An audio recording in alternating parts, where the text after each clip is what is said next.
Take two. This is our intro. Welcome back. I'm going to intersplice that first bit into the audio recording because I thought we did a pretty good job. But we're big, we're bad, we're back. Like Warren Hewitt likes to say. None of you guys know who he is. But it's good to see everyone. To recap, it's good to see everyone in person.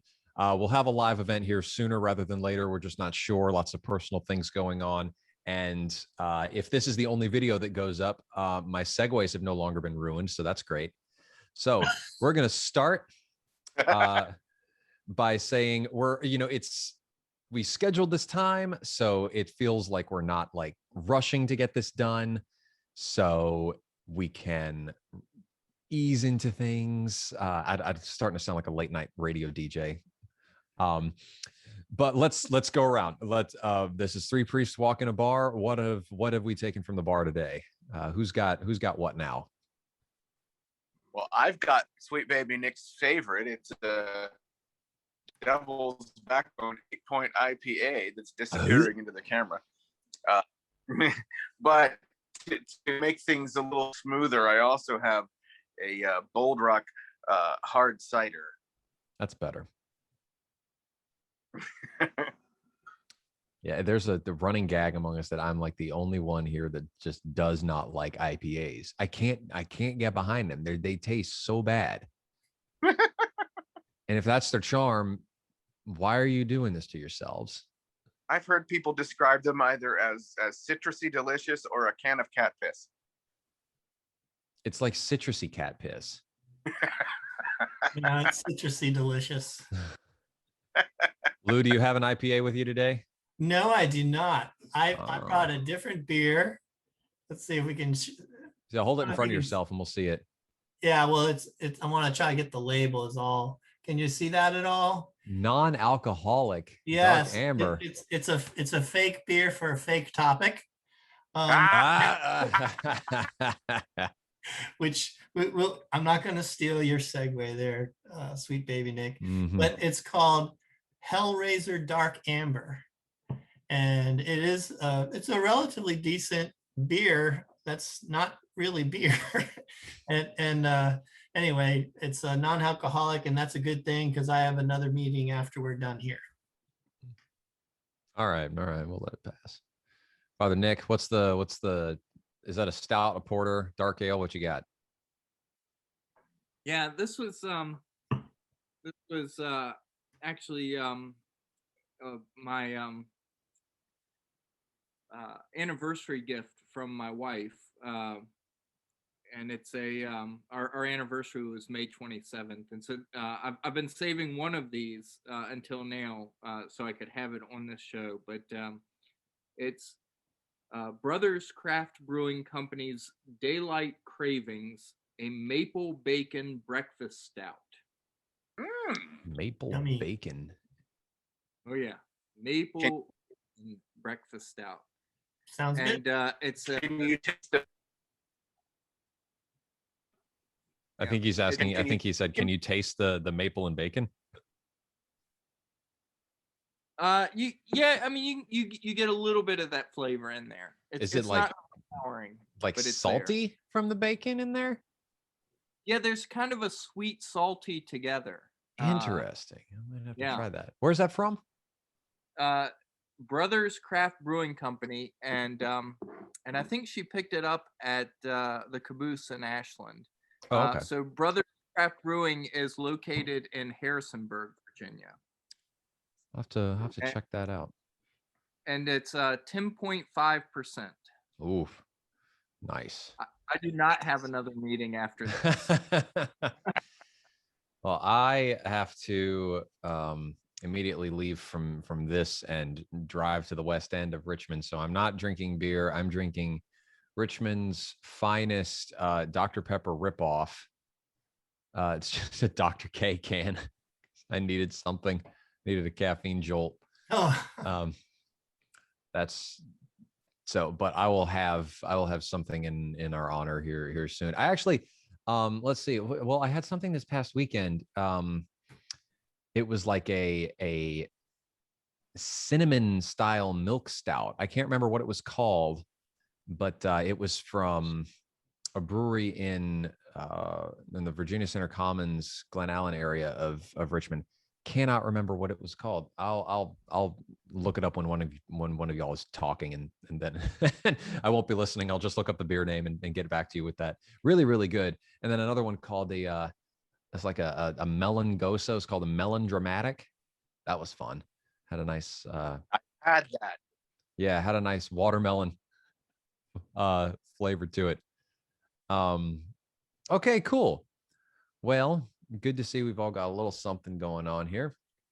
I want to take a page out of another podcast that I'm a big fan of. This a podcast called Judge John Hodgman, which is just a really fun, like fake court like arguments podcast. It's really, people bring like civil disputes among themselves, like he snores too loud or something like that, and then the judge renders an opinion.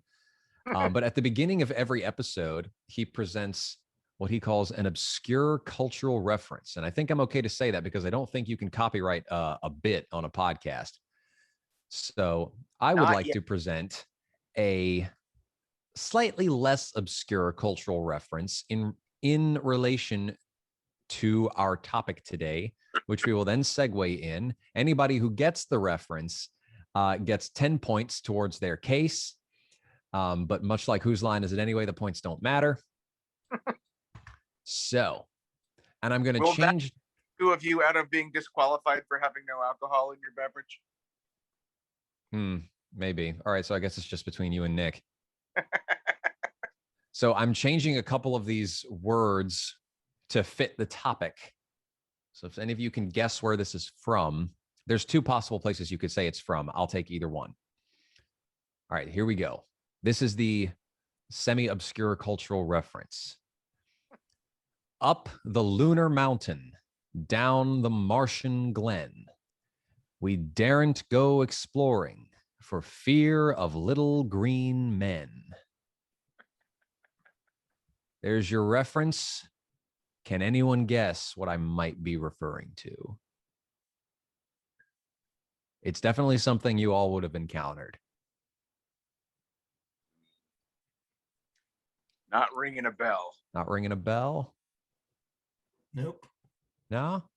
No one? So, Father Nick, no guesses? He's Sorry, speechless. I'm still got the bad.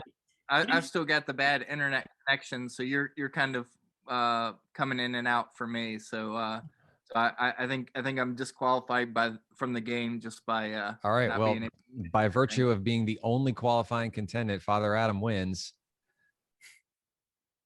No, yeah, so this is I am victorious. This is I reworked the poem called "The Fairies." It normally goes up the airy mountain, down the rushing glen. We daren't go a hunting for fear of little men. That is from Willy Wonka and the Chocolate Factory. When Charlie's looking at the factory, that dude kind of creeps up behind him and says this. But I changed it to little green men because that's a great segue today. Other than like my throw out my back stretch from last time, we are talking about what's on everyone's mind: aliens and UFOs. This has got to be the most out there topic that we have had since we started this podcast. Literally out there, way out there, that we've had since we started this podcast. So much so that it's inspired three of us to change our backgrounds. Father Nick hasn't changed his because his head's constantly in the clouds. Me, I've got a black hole, and you get to guess what Pastor Lou and Father Adam's backgrounds are referencing. I guess if you're listening to this podcast, it really doesn't. If you're just listening, you won't be able to tell. I'm looking at us on video. What? Tell them what you've got behind you. Well, some people might be confused by the two apes behind me that we're at a live event, the three of us together.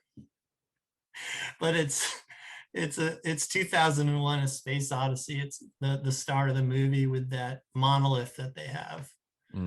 So that's my choice for the day. My background is the emblem of the Klingon Empire, Kaplach.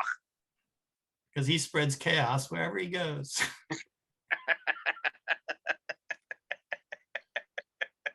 So I am really interested to see like where this is going. I wonder if this is going to be a lot more conversational and less didactical, to use a Father Nick word, than some of our previous podcasts, because usually we just kind of go around and like each person kind of gives their take on a certain topic. But this one's like, I don't know what different did churches even have a position on this? Are we going, sweet baby Nick? It's going where no man has gone before.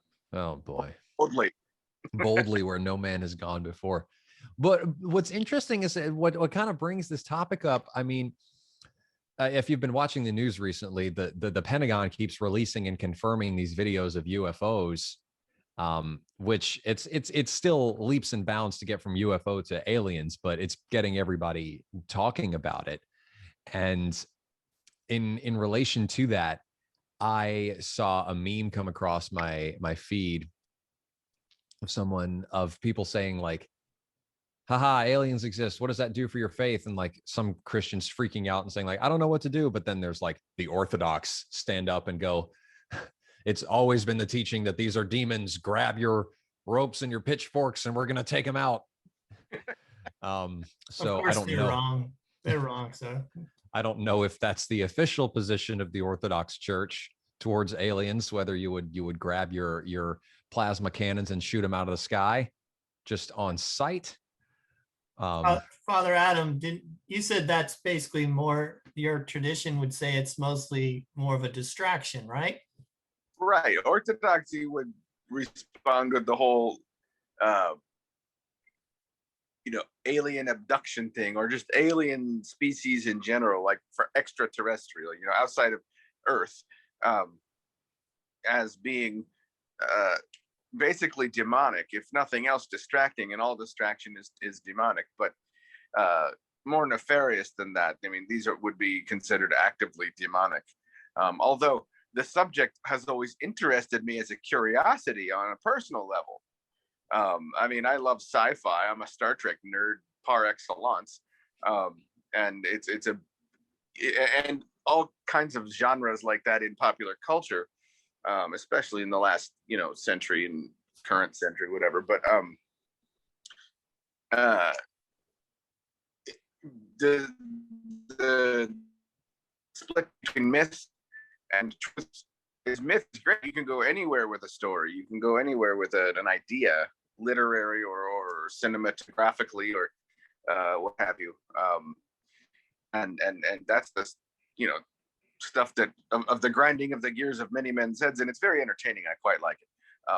But when it gets down to brass tacks, what the church has taught, if it has bothered to weigh in at all, which in some cases it hasn't, but that by and large, this increasing phenomena of people experiencing or claiming to have experienced alien abductions and interactions with aliens, and the consistency with which they report the physical features of some of these encounters of these quote unquote beings, the consistency, there's something to be said about it, that there is something unifying about a lot of these reports of abductions and things that go on during these abductions. But we can go a little bit more into that as we progress. I don't want to make a firm and fine grandstand at right out of the gate.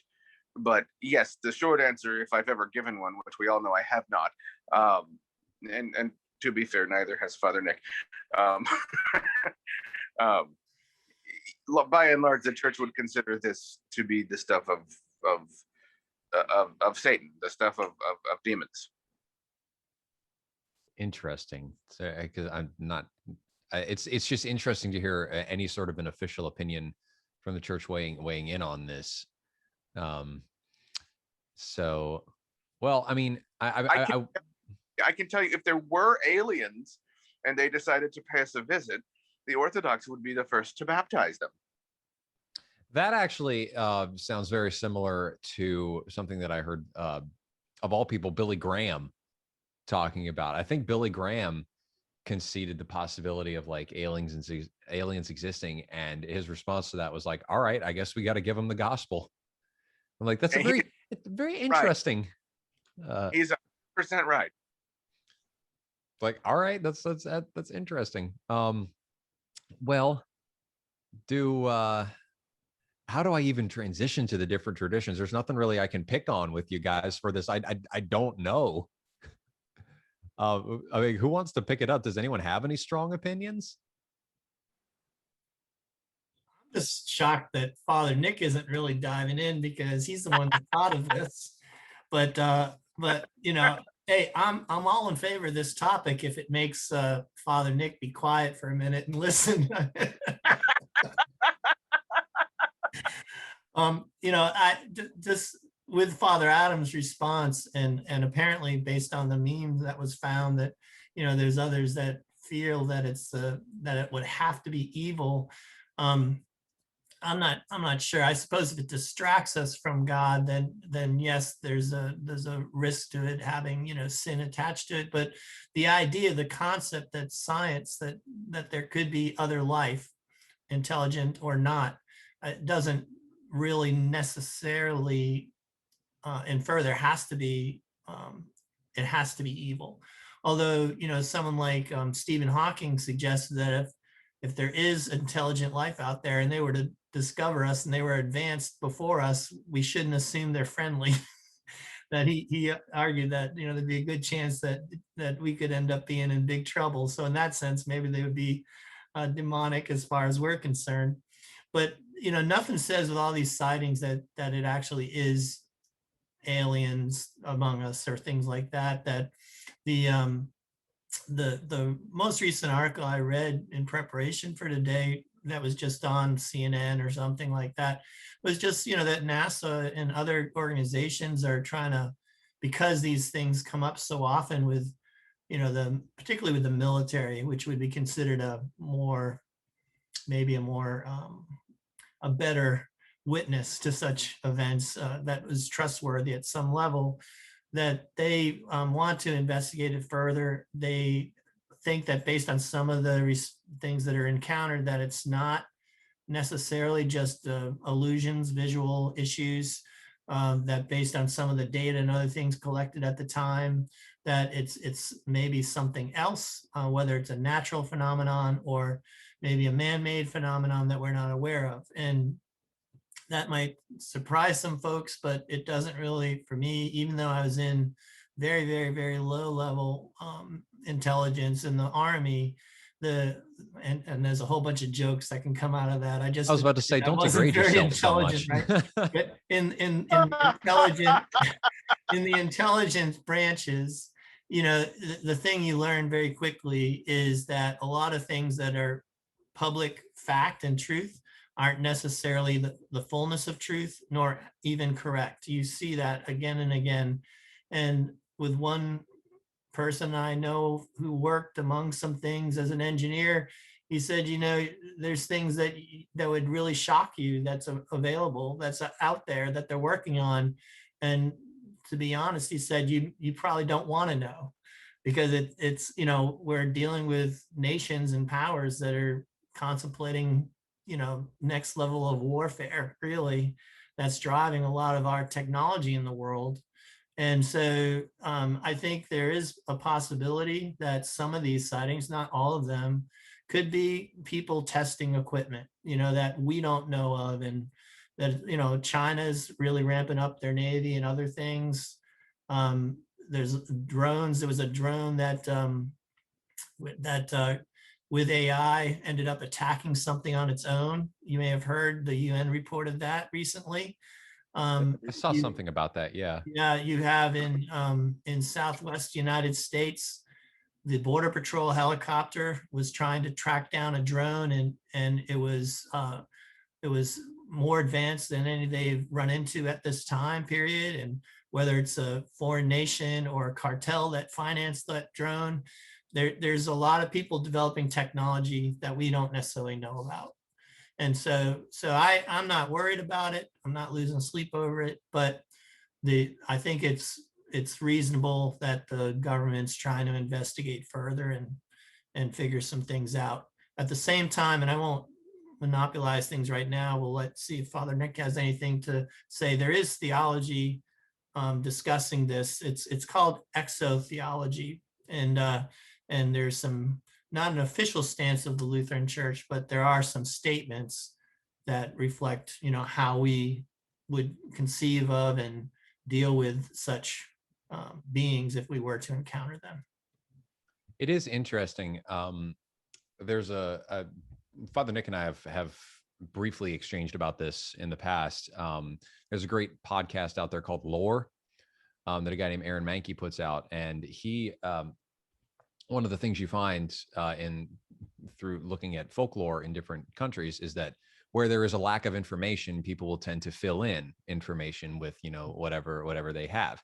Right. And so when it comes to things like this, I mean, people's first inclination is to go aliens, because there's a lot of secrecy around, like, if it's military development, if it's government operations, for good reason, those kinds of things require a certain amount of secrecy.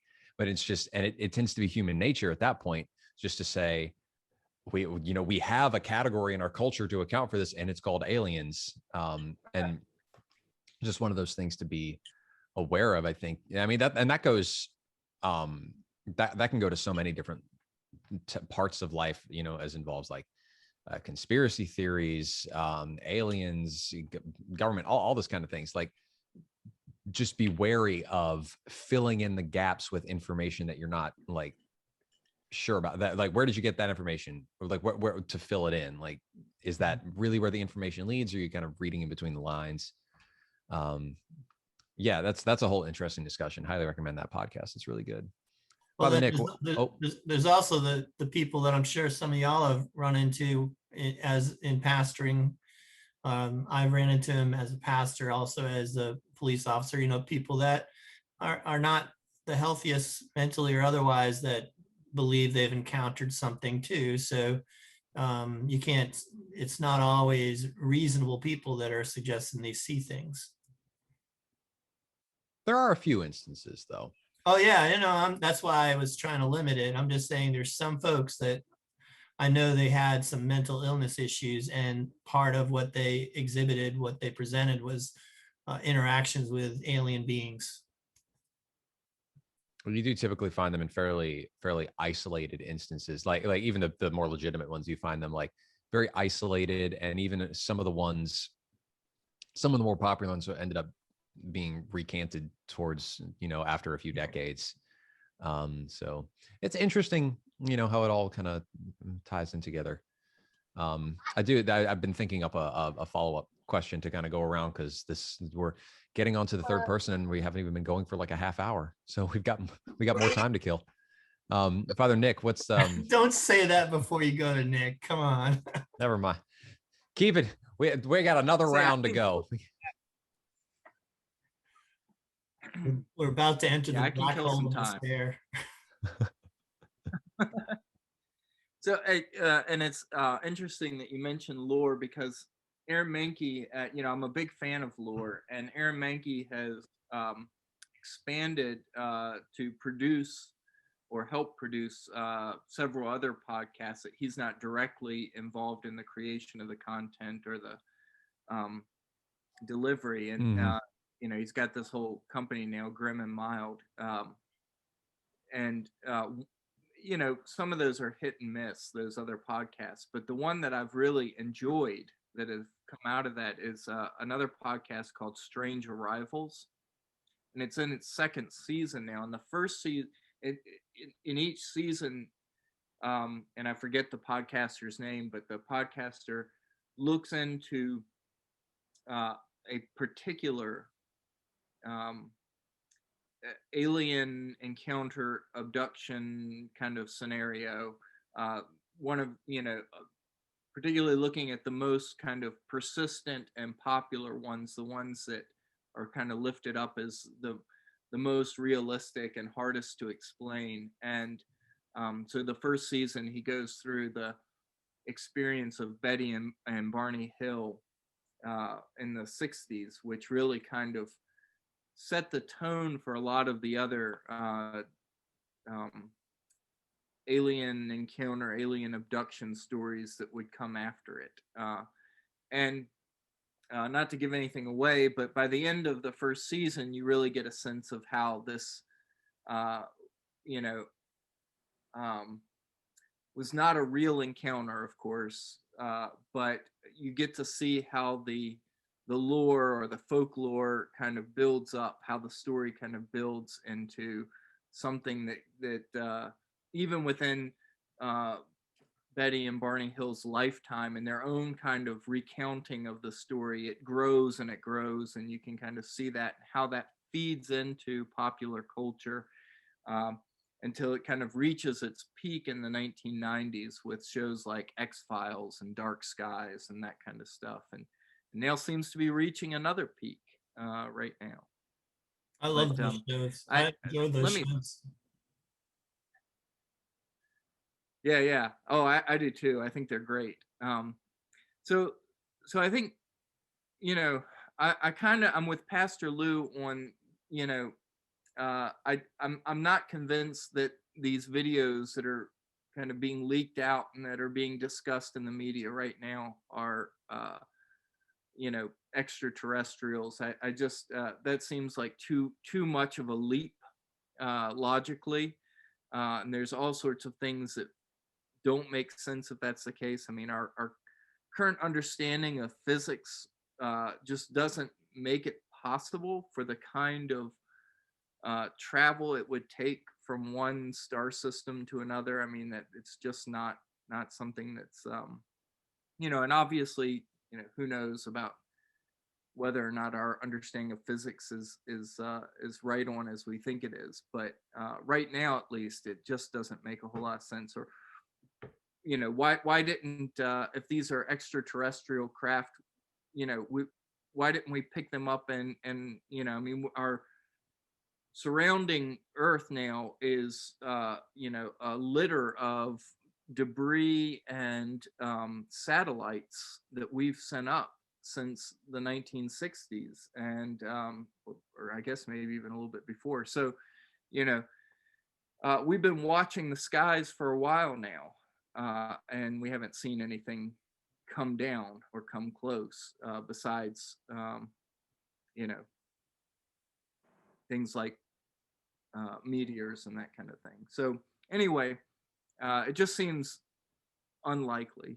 But we being the public, don't have the data, the information to really, and it sounds like perhaps our government doesn't yet have the data and the information to make a good determination on what exactly are all these videos that are coming out. And you know, I've seen people try and I've read articles saying it's all natural phenomena and they can easily be explained in that way, and then other articles and you know, newscasts that suggest that those explanations can't account for what's going on. So I right now, you know, who can say? But it does raise some questions, and I hope y'all can still hear me because my internet's been really funky this afternoon. The aliens are trying to keep me from speaking, I think, and I'm not getting any feedback. So I don't know if I've just gone to sleep or they're jamming your signal.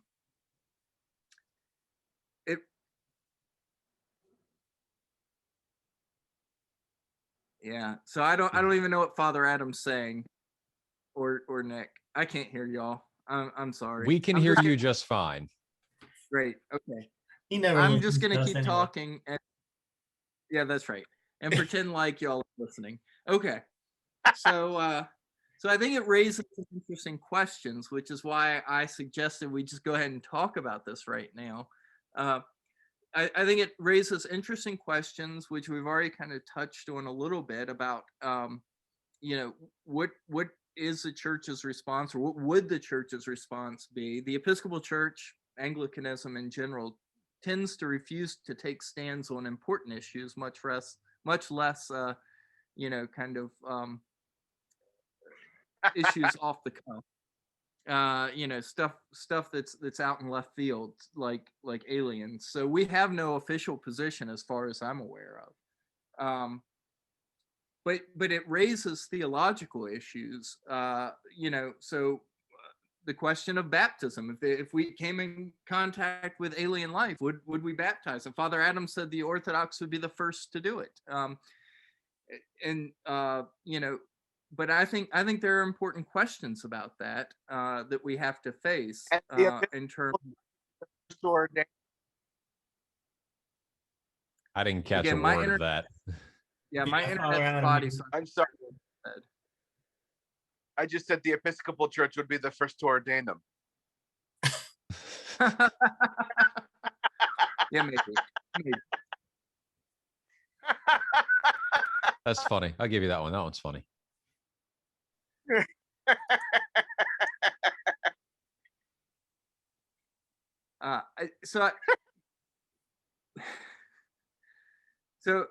I guess one of the questions that comes up for me from a theological perspective is whether or not they would have been subject to the fall, right? Because that would help determine whether or not you baptize them. Are they rational creatures who have been subject to the fall? Now, in traditional Christian accounts of the fall, we have a dual fall. We've talked about this before. A fall of the angels. These are the fallen angels or demons, and the fall of man, or the fall of humanity. And these are understood in traditional Christian thought are as the two rational or intelligent, creatures with rational souls. I don't know if Father Adam's trying to say something or not. he said, uh-oh, here we go. That's all. Oh, okay.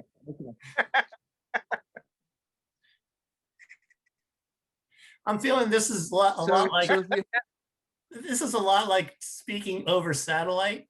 Just see like people Right. talking to people in outer space. There's a delay reaching Nick. Yeah, sorry, folks. It's really weird. I don't know if there's like a storm coming through or what, but my internet's just not working great. Anyway, so I think this is an important question. Are they rational animals? Because the only rational animals that we know of, that is, animals formed by a rational soul or an intelligent soul, are humans, and that's why the fall, even though in traditional Christian theology the fall affects all creatures and the whole of creation, the fall affects humans and angels in a unique way. Our fall, the fall of humanity and the fall of angels, has repercussions for the rest of creation, but affects us in a unique way, so that humans need to be redeemed by God becoming human. And so if you've got aliens who are rational animals, that changes the story some, or at least it adds an element that we hadn't thought about before. And now you have to answer the question, or you have to find out, are these rational animals, are these rational creatures, are they also fallen? And in the history of Christian thought, since there's been some kind of thought about aliens, there's been different perspectives taken on that, right? And so, you have someone, for example, like Karl Barth, who, the theologian Karl Barth, who suggested that, he kind of, in some ways, changes the Christian view. In his perspective, the fall really is only about humanity and maybe the angels. Barth's a little, I've mentioned this before, a little unclear about the angelic host. But from his perspective, it's humans who are fallen, and therefore humans who need to be redeemed, and that that does not necessarily except insofar as human sin affects creation, by our actions. The fall itself does not reverberate throughout creation. Creation itself is not fallen. It's humanity that's fallen, and therefore fallen actions affect creation. That's a slightly different take than what you find, for example, in the church fathers and the medieval doctors, where all of creation is, in a sense, fallen. That's because he's wrong. I agree more with the church fathers. I think there's plenty of scriptural attestation that all creation is affected. All creation grows with anticipation, expectation of Christ's return. There's in Ephesians and Colossians, there's emphasis on all things being redeemed. Can I 100% say anything about the final days or anything? As I've said many times, no, there's a lot of mystery, but I would lean towards more things. I mean, even Martin Luther, with his own experience with his pet, said, that someday you too will have a golden tail. When Christ comes back, and he's not alone. There's a number of church leaders and spiritual people that are viewed upon as saints throughout the history of the world of Christendom that believe but cannot prove that God has a plan for all creatures. And so the thing is, I think would take in the Lutheran thing stance, we also do not have any official policy or response or anything like that, but there are theologians and others that talk about it. There's really theologians that have talked about it since the Middle Ages at some level, wondering, what if there were other worlds, other peoples, what would that mean? And even the Missouri Synod, in one of their documents, an article rather, not a document, not to make it an official statement of the church, but in a magazine article, talked about how whether life exists in outer space, that in their understanding, it too would require some kind of, it would have suffered from Adam's fall. And I think the ELCA, the theologians I've read, the very few things I've read on the subject, knowing this was coming up, because it's not been a huge concern of mine, that it seems like I say that most of Father Nick's topics. It's something that a lot of them have talked about. I mean, I don't know if y'all have read it, but C.S. Lewis he used space in one of his series. It was a trilogy. I want to read that. I was actually going to bring that up. Yeah, you can talk. I won't get into I won't steal your thunder, but it's a nice set. Gives you some things to think about. It's Out of the Silent Planet, Paralandria, or something like that, and That Hideous Strength. And it's dated because of when it was written. But the idea being in there and other articles that there's a possibility God could devise an entirely distinct plan of salvation for other communities, or somehow include it within what Jesus did. Again, there's an openness to the mystery there. The Lutheran Alliance for Science and Technology, which I didn't even know there was such a thing until I looked some things up. But they also say there's a lot of wiggle room, because there's some that will argue with a principle of plenitude that God would create everything's possible, and God wouldn't waste all this space that's out there. God would do other things to create and bless the universe, but that's just all guesswork. I mean, they don't make a stand on it. There is one theologian that I knew had written on it, because I was exposed to some of his systematic theology in school. There's a guy named Ted Peters. I don't know if you ever read anything from him, Father Nick. Did you ever hear Ted Peters? He's a Lutheran, and he's actually written some things on, the theology related to extraterrestrials and things. But he's done a lot on creation as well. And I think that's how it extended out into that topic, based upon, people wondering about such things. I don't think it was because he was crazy or anything. It was just, he was responding to, just as we're doing with this podcast, hey, let's take it as a reasonable interest in, okay, what would it mean? And in general, it seems that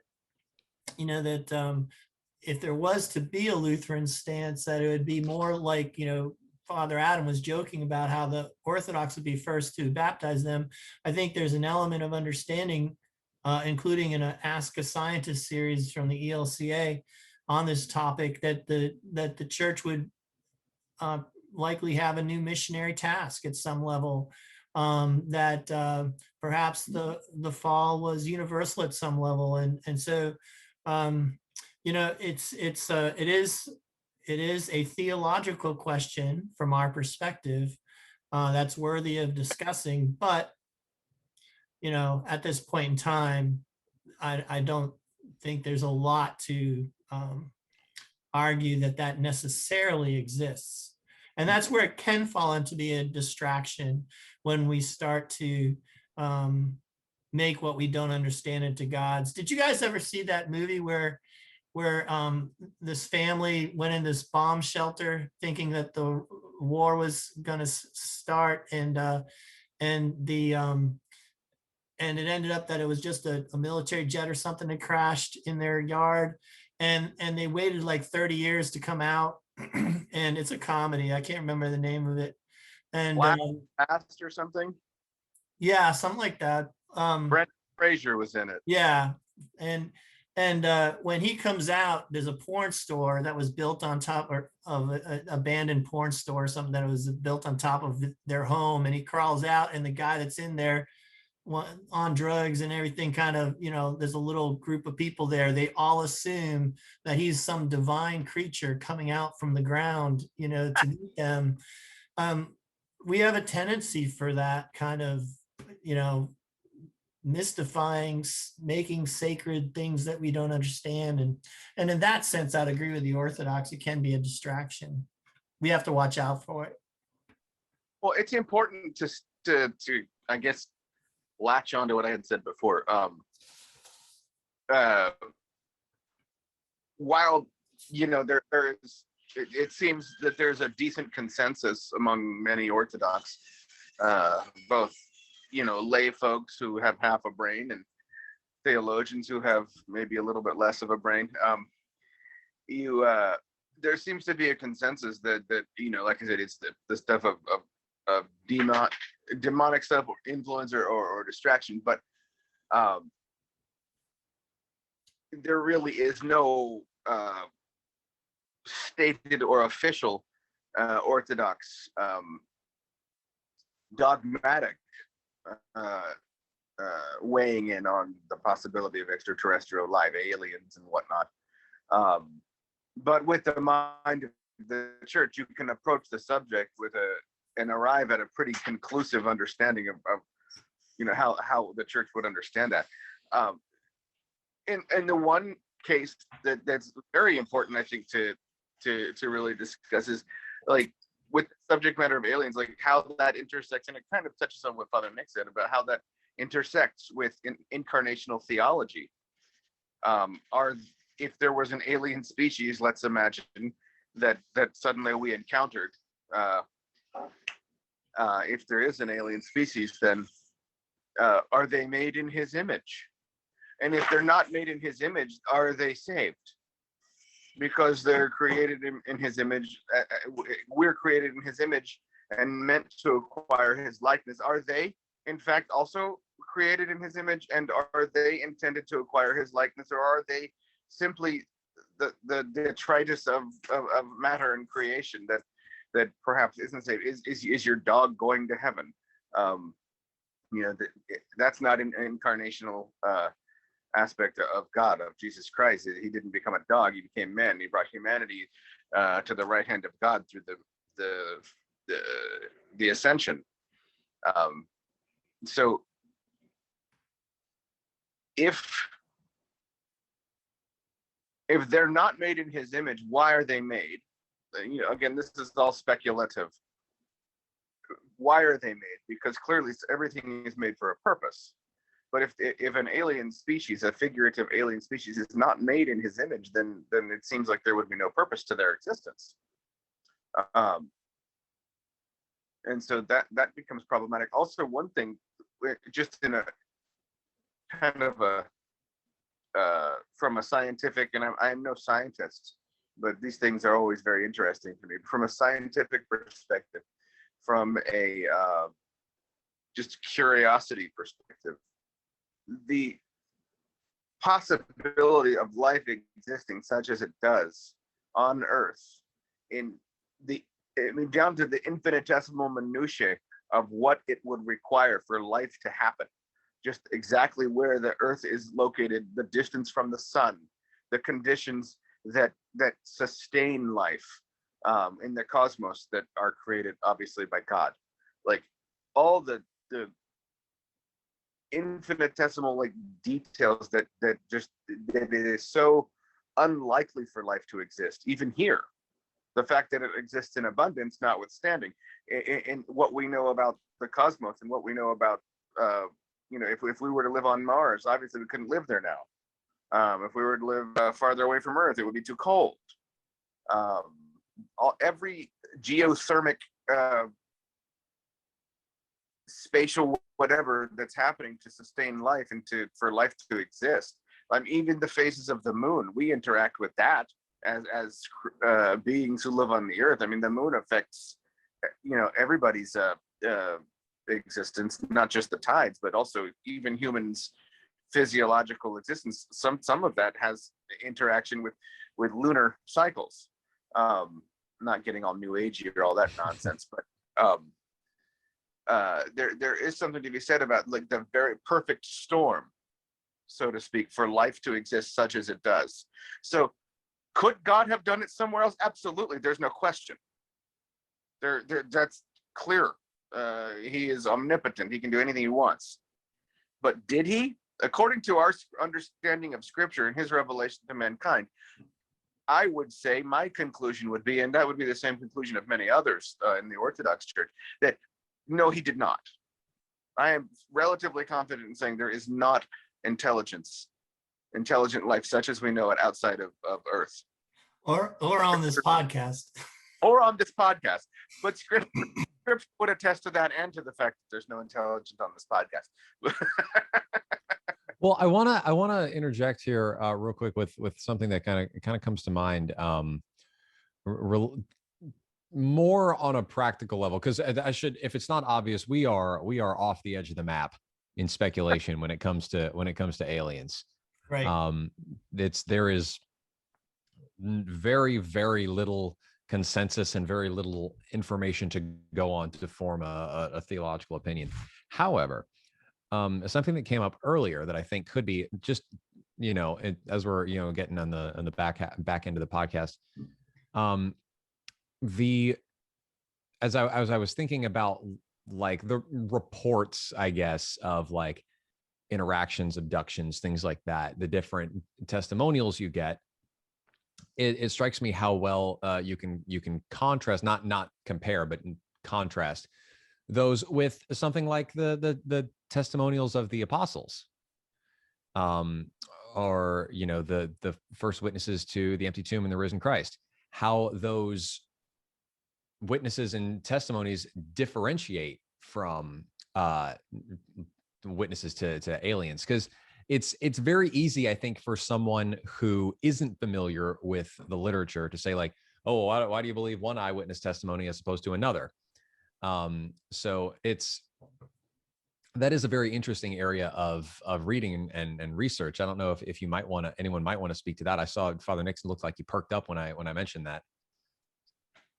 Well, let me just say that that's opening a big can of epistemological worms. And I'm Those not are my sure favorite kind of worms. Right. I'm not sure that we're ready to tackle something like that, because not all of us are drinking. So, but I would like to, if I can. Go ahead. He's not saying anything. Go ahead. Sorry, I don't know. I only hear bits and pieces. But anyway, I'd like to pull us back for a second, because I was only about halfway through my. Oh no. Well, that's exactly why I interrupted you. I'll just cut that middle bit out then. If that's too big a can of worms, I'll just cut that middle bit out. No. I think it's nice to raise it. Maybe we can come back to some of those questions of how do we know the resurrection happened. Yeah, that is a bit of a different. That is a Not whole today. other Not thing. today. Yeah. I have another meeting. Thank you. No, Keep no, that in I'm mind, Nick, saying as you continue. right. I would if people would quit interrupting me. Anyway, so Oh, he's getting testy. He's getting testy. Look. Hey, Nick, I'm not touching. I'm not touching. I'm not interrupting. I'm not Jeez. interrupting. on another podcast at another time, we can address those questions. Anyway, getting back. So interestingly enough, Pastor Lou had mentioned C.S. Lewis's Space Trilogy, which if you've never read it, it's worth a read. They're just fun to read, if nothing else. But I think there's a lot of interesting stuff that he's doing underneath them. But Lewis almost seems to take a position not the same as Karl Barth. And I should say I agree with Pastor Lou. I think the fall is a fall of all creation.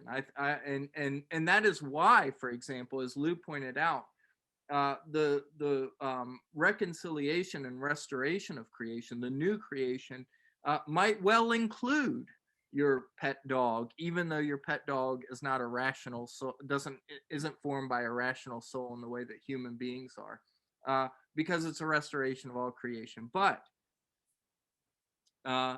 Lewis takes a position that's all in those books, which are fiction, but he's trying to kind of explore certain themes here in those books, and they were written before his Narnia books and before his popularity really exploded.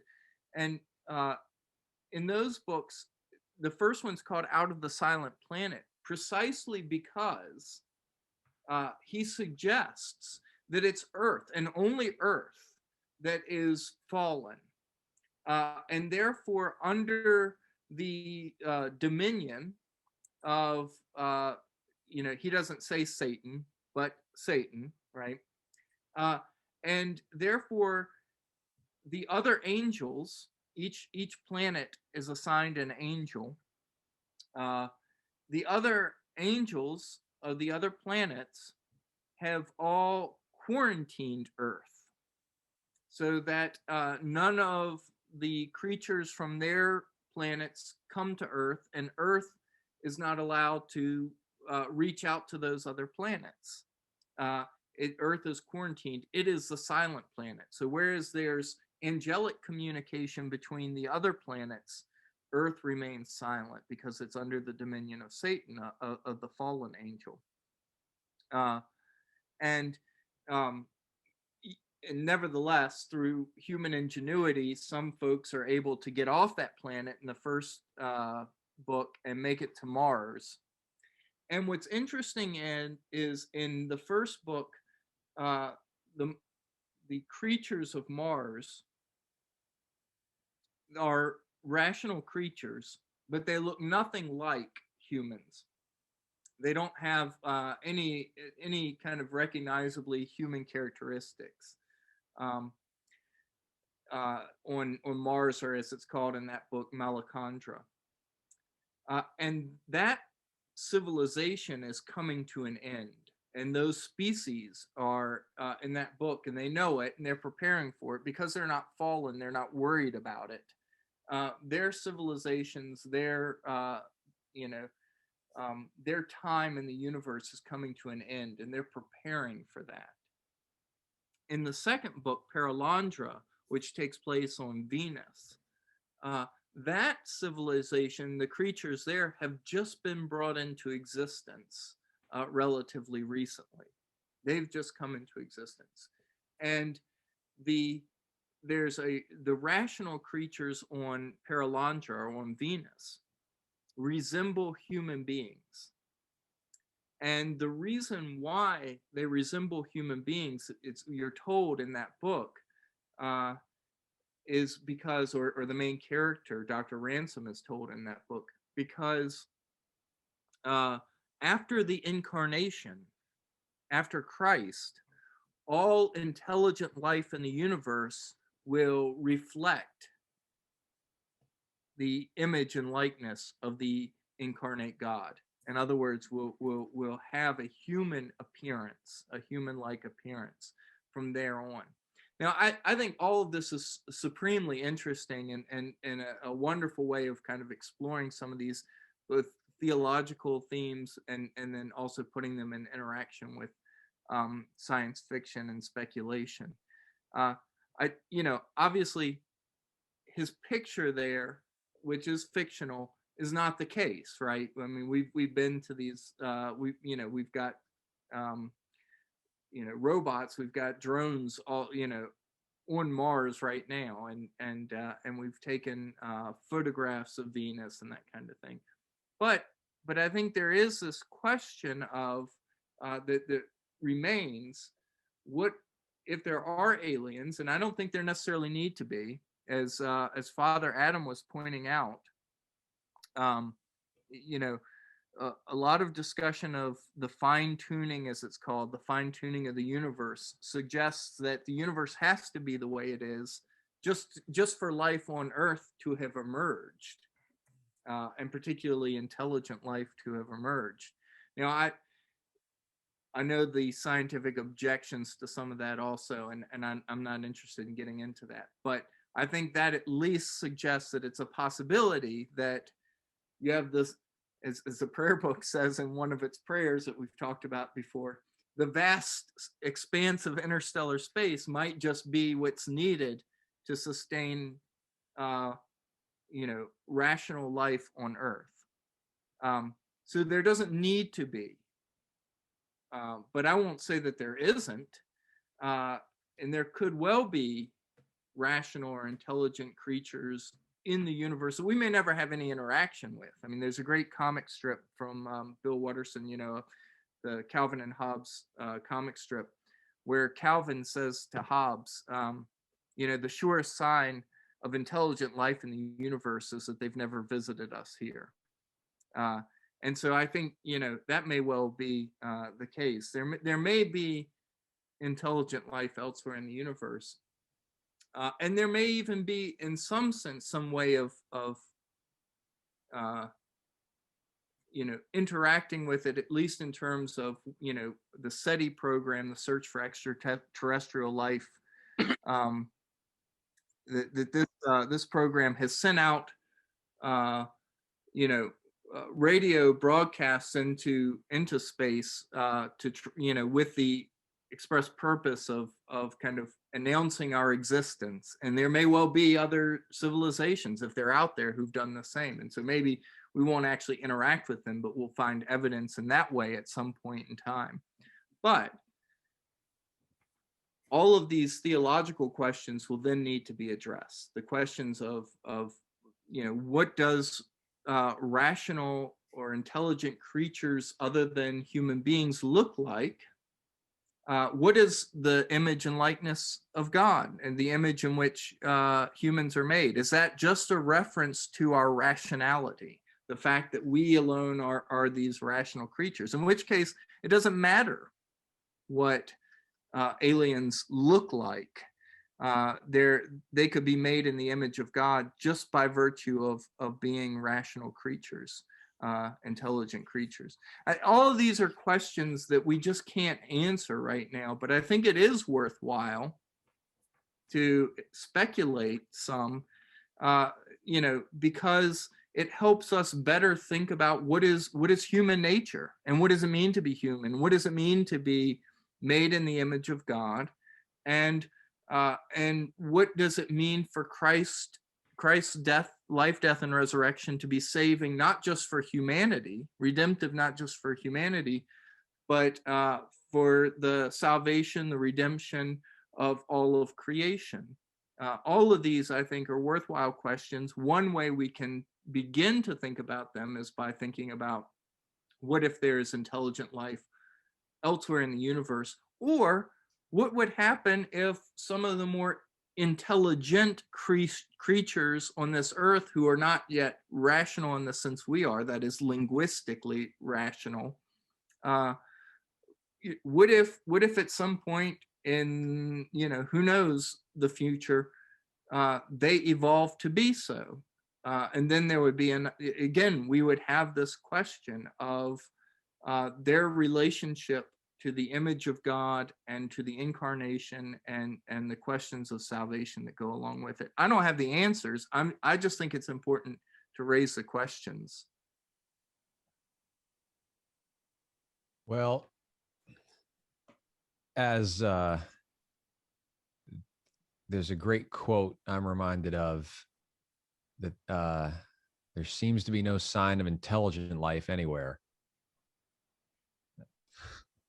I'm going to splice that so your laugh comes in a little bit sooner, so I don't have that awkward silence in between. This podcast has given me a new favorite quote though. It's I don't have the answer. Father Nick 40 ounce 40. 40 ounce 40. I love it.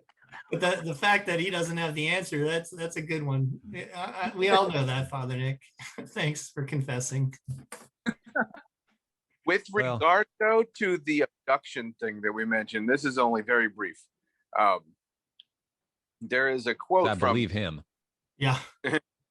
From none other than Seraphim Rose, Father Seraphim Rose of blessed memory, who is a contentious figure in American Orthodoxy. Many people consider him a saint, and he's not obviously yet canonized, but at the very least, you could say he might be problematic in some of his observations. But he had a lot of good apologetical work in a kind of modern day context. He was a monastic,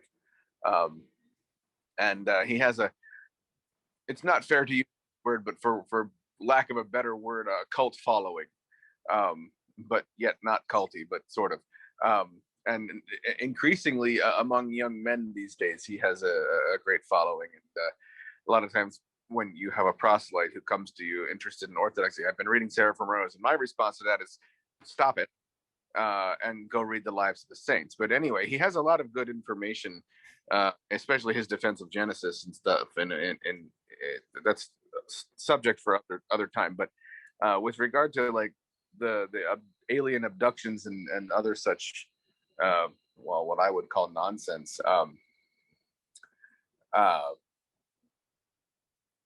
Hold on a second. I'm trying to find where it starts. It says he also observes that the aliens in contemporary abduction reports are similar in appearance to the demons, which for centuries have been described in Orthodox literature. In fact, he recounts 2 cases of demonic kidnappings in 15th and 19th century Russia that, in his conclusion, that in Father Seraphim words are quite close to UFO abductions. It's his conclusion that classical demonic possession known to the Orthodox Church for centuries accounts for the alien abductions that we see in modern times, and that modern men, this is the important part, modern men, for all their proud enlightenment and wisdom, are becoming once more aware of such experiences, but no longer have the Christian framework with which to explain them. That I think is a very important observation when it comes to folks who have said, I've been abducted by aliens. Well, really have, or do you lack the context? Well, I would just say that just because something looks demonic from our understanding of it doesn't mean it is demonic. So I don't know about basing, making a judgment based on something's appearance is the best argument for whether aliens would be demonic or not. It's certainly an interesting thought. Not one that I'll completely throw away, but maybe one that I'll tuck away in a back corner of my pantry and then forget about until it's time to donate to the food pantry or something like that. I don't know. I just figure if there is aliens out there, that it's part of God's plan and nothing really changes. It just will expand my understanding of God as love and not threaten my my salvation or anything like that. And so it's not as some people worry about that, oh no, Christians it doesn't fit in to the Christian theology. I think if nothing else through this conversation, people will see that it could fit in. It may not fit in, but it could fit in. Yeah. Well, all things are possible with God. Is it Yeah. likely? In my opinion, no, it is not likely that intelligent life. But if God did it here, he could do it anywhere. Hey, I have hard time finding intelligent life around Virginia. So As I said, there seems to be no sign of intelligent life anywhere. There's some wacky people around us here. Well, we're among them. So. All right. Well, let's take that and kind of draw it to a close. This was definitely far more interactive than some of our past episodes. I like that we got to go bouncing back and forth with Praise the Lord. Praise short the snippets. I don't want to wrap up This so was we don't go too long. So The internet was spotty. Yeah. his internet's not the only one that's spotty, Father Adam. I only caught half of what you said. To echo the phrase for my beer today, it was like we're raising hell responsibly. It was very chaotic for us, that's for sure. Well, this has been good. Are there any alien related blessings out, like for us and for all the creatures? Oh, look, he's digging for a book. May the force be with you. May the force be with you. Yeah. Live long and prosper. Ned, I figure I could do a collect for the mission of the church, right? That might work. So the Lord be with you. And also with you. Let us pray. Ever living God, whose will it is that all should come to you through your Son, Jesus Christ, inspire our witness to him, that all may know the power of his forgiveness and the hope of his resurrection, who lives and reigns with you in the Holy Spirit, one God, now and forever. Amen. Amen. Amen. I now regret not using my background. Instead of Klingons, I should have put Mork. Love it. All right, I'm gonna stop.